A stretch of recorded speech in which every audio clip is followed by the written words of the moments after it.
पाप के तांडव फिर से उठल, जख्मी है मानवता, मर रहल बा इंसानियत, सोच में बा विधाता। देखे के है पपियन के सर्वनाश खातिर अब और कौन आवेला।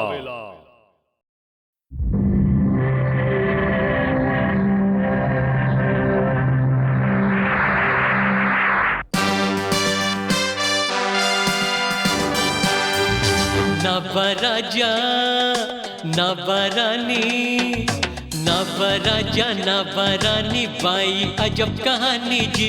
जब जब पाप बड़ी तो सुनला आई भैया जूनियर जी। जूनियर जी, जूनियर जी, जूनियर जी, जूनियर जी, जूनियर जी।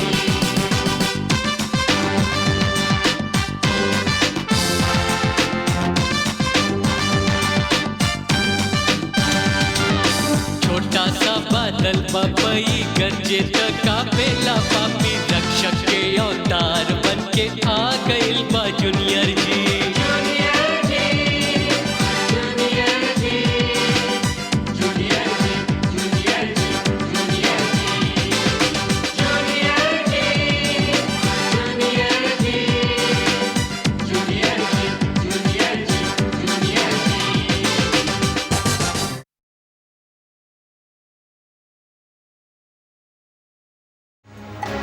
पिछला भाग में रहुआ देखनी ब्रिगेडियर माधवन और डिफेंस साइंटिस्ट पहला मिसाइल लॉन्च करे में सफल होखेलन। एने मिस मैग्नेटो अपन असीम चुंबकीय शक्ति के मदद से मिसाइल के चोरी कर लेवेली। ई खबर पाके डिफेंस के लोग परेशान हो उठेले। उन्हें फ्यूमांचो ई खबर सुन के बहुत खुश होखेला। ई तरफ डिफेंस वालन एगो खुफिया प्लान बनावेले और दूसर मिसाइल लॉन्च करे के तैयारी करेलन। अब आगे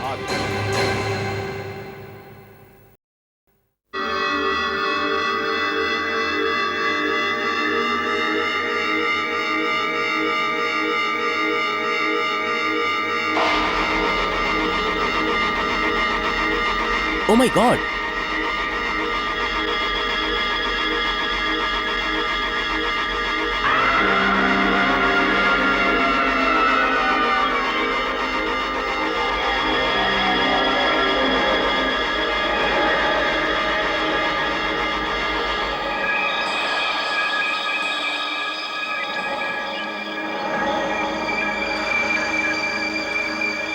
सर,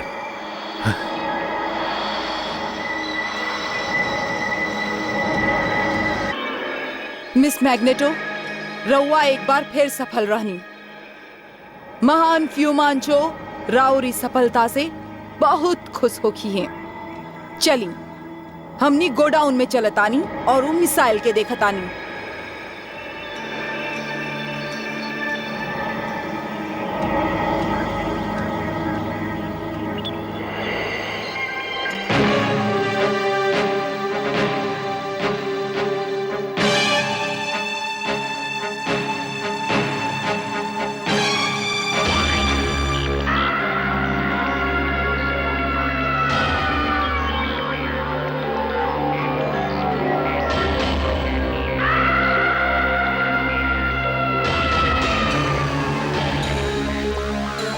मिस मैग्नेटो, महान फ्यूमांचो राउर इस काम से बहुत खुश होखी हैं। रउआ सही में कमाल के काम कैले बानी मिस मैग्नेटो।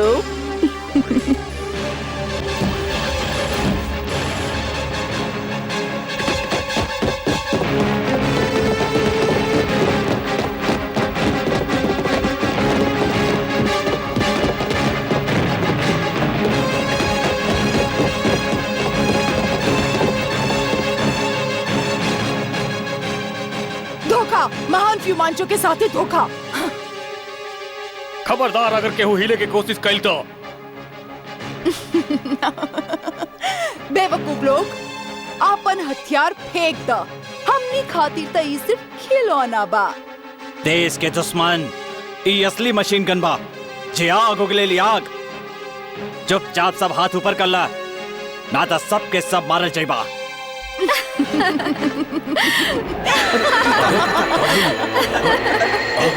ई महान फ्यूमांचो के जादुई नगरी बा। Miss magneto. यस मैडम लिंडा। ई लोग के हथियार हमनी के बहुत काम आ सकेला। समझ गईली मैडम लिंडा। ये का हो रहा बा?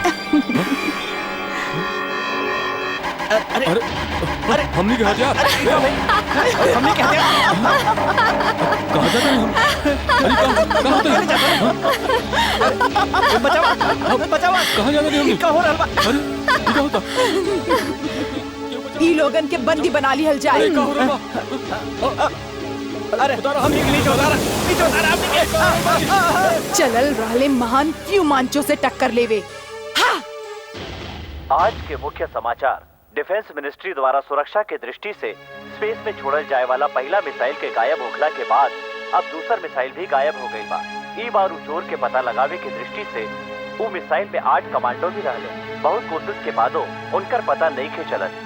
समझ में नहीं खे आवत कि ओकर कारण का हो सकेला। जानकार सूत्र के मुताबिक वो मिसाइल के शक्तिशाली चुंबकीय शक्ति से खींचल गई बा। वैज्ञानिक की बात के लेके परेशान बारे कि स्पेस में ये मैग्नेटिक रेज आवेला कहां से। आज के समाचार में ले अभी एगो नया मुसीबत खड़ा हो गई। अरे हमनी का करे के बा? पुलिस मिनिस्ट्री बानू उहे खुद सब संभाल ली। इट इज वर्क ऑफ देम। बाकी शांति हर जिम्मेदार नागरिक खातिर बड़ा चिंता के बात बा। ल कर ल बात। आपन घर के फिकर नहीं खे और पूरा दुनिया के चिंता बात हो के। ए Gaurav, what you doing? Not sit, go the market. चाची हम मार्केट गए रहनी और सामान भी ले आए बानी।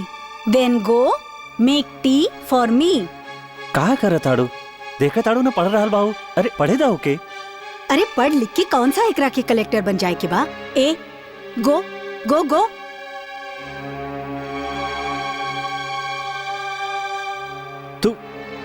तू बहुत ज्यादा करेलू ओकर साथ शांति। हम जौन कुछ करत बानी सब ठीके करत बानी। You not tell me. O missile चोर के तो सबक सिखाए के ही पड़ी।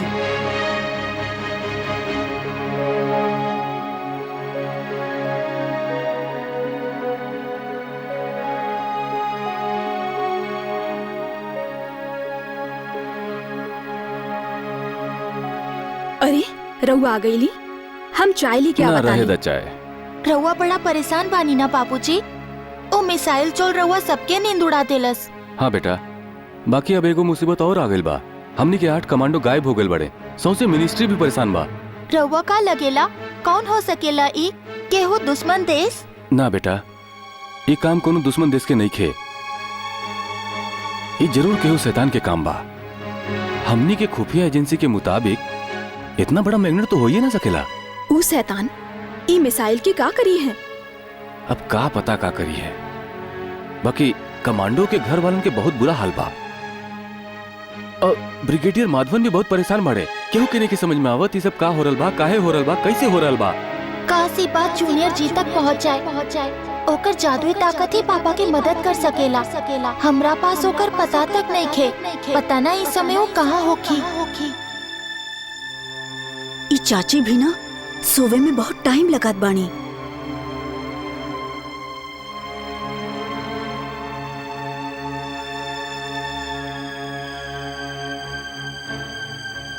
प्रोफेसर बर्नांडो, हमके आपसे मिले के बा।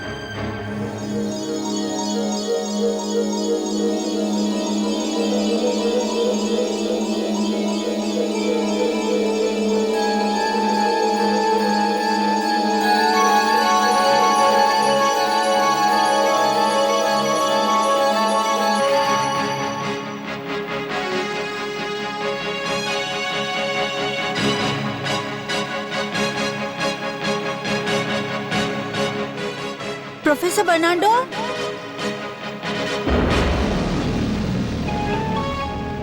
आवा जूनियर जी,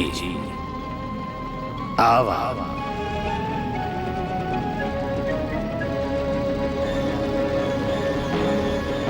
कहा का बात बा?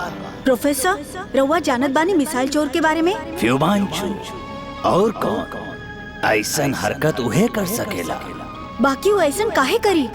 ओ दुश्मन बा जूनियर जी, देश के, समाज के, बल्कि समस्त मानव जाति के। बाकी वो मिसाइल के का करी? वो मिसाइल चुरा के बेच दी। कई दुश्मन देश के साथ ओकर दोस्ती बा। वो खाली एगो जादूगर ही ना, एगो स्मगलर भी बा। ओकरा पास कई चमत्कारिक लोग के एगो सेना बा। समझला जूनियर जी? ई मिसाइल के कौनो पावरफुल मैग्नेटिक ताकत से खिंचल गइल बा। मिस मैग्नेटो, ई कौन ह? ई ह्यूमांचू के ब्रिगेड के एगो शैतान आत्मा बा, जेकर सौंसे देह मैग्नेट से बनल बा। ई भारी से भारी चीज आपन तरफ खींच सकेली। हमके लगेला मिसाइल भी ये आपन मैग्नेटिक पावर से खींच ले बिया। ऊ कितना भी शक्तिशाली काहे ना होके प्रोफेसर, बाकी हमसे ना बच पाई है। शाबाश जूनियर जी, शाबाश। हमरा के तोहरा से यही उम्मीद रहे। आखिर ऐसने पापी के सर्वनाश के खातिर ही तो भगवान तोरा के जादुई शक्ति देले बाड़न। जा जूनियर जी, ई पापियन के ऊपर कहर बन के टूट पड़ा। इस समय देश के तोहार मदद के जरूरत बा और विधाता के भी ये इच्छा बा। जी प्रोफेसर, ऐसने हुई। हमारा आशीर्वाद तोहरे साथ बा।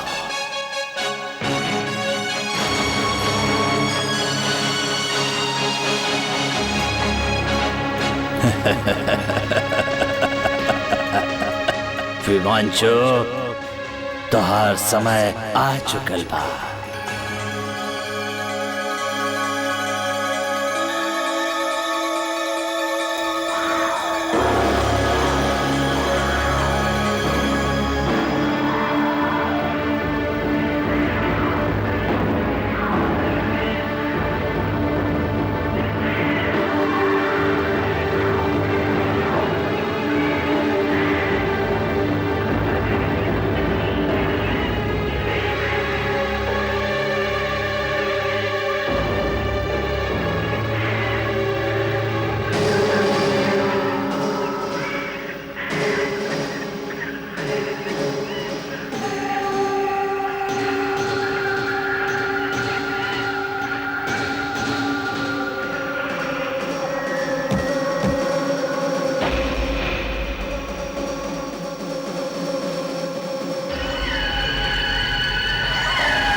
अच्छा तो तू बाड़। हमार ख्याल से हम पहले कब्बो ना मिलली ना। वैसे भाई साहब ये बताई, राउर हमरा से का दुश्मनी बा? हमार नाम मेटल मैन बा और हम महान ह्यूमांचू के हर दुश्मन के आपन मेटलिक पावर से काट के फेंक चुकल बानी। और बचुआ, हमार ताकत के तो क्या अंदाजा भी नहीं खे। अच्छा, वैसे तोहार ताकत का बा? हमरा के बताई बा। देखत नहीं का हमार हाथ में ही मेटलिक रॉड जे बड़ा बड़ा चट्टानों के चकना चूर कर सकेला। ई मेटलिक रॉड में ऊ इलेक्ट्रिक पावर बा जे कौनो चीज के एक पल में जला के राख कर देवेला। ई देख।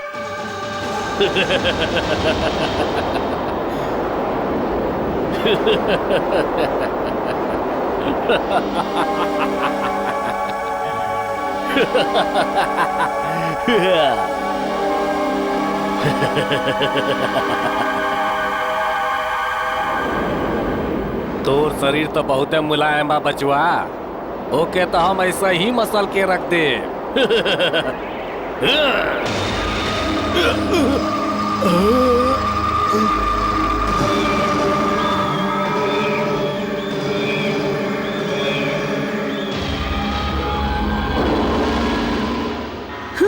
अरे ऊपर का देखत बाड़े?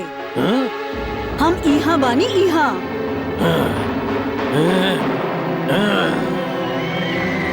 अब तू हमारा हाथ से ना बच सकेला।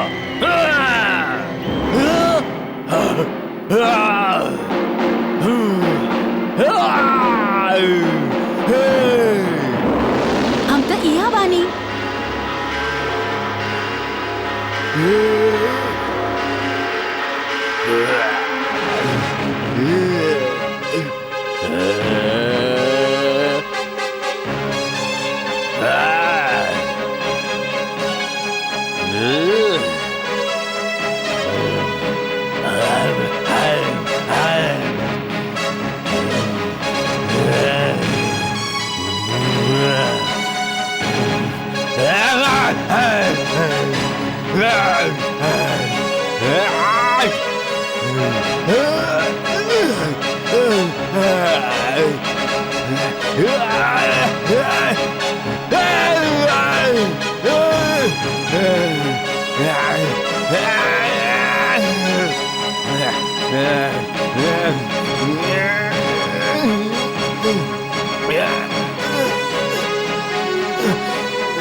शक्तिशाली मिसाइल जेकर मदद से रउआ अपन हवाई सीमा के सुरक्षा कर सकेनी।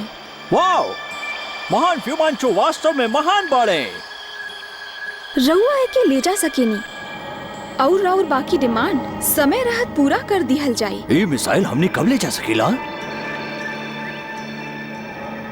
मिसाइल की डिलीवरी रउआ बाकी पेमेंट करे के बाद ही ले जा सकीला।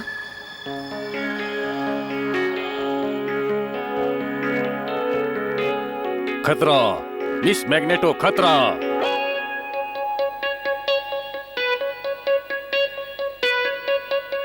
का भाई तुहार मैग्नेटिक रॉड कहाँ बा? केकर ये हिम्मत कि तोहरा से टकरा सके? एगो बच्चा जे अपना आप के जूनियर जी कहेला।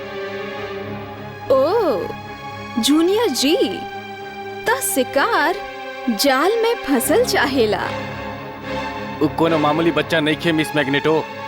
ओकर ताकत से तो हम हैरान मानी। उ केतनहु ताकतवर होखे, बाकी कैप्टन किलर के सामने ओकर ताकत कुछो नहीं खे। Captain killer? हाँ, 10 हाथी के ताकत वाला 2 हाथी के गेंद जैसन उछाल सकेला उ। एकर ताकत के तोहरा कौनो अंदाजा नहीं खे। जब चलेला ता लगेला कि धरती हिल रहल बा। बस ई समझला कि रावण के भाई कुंभकर्ण बाऊ।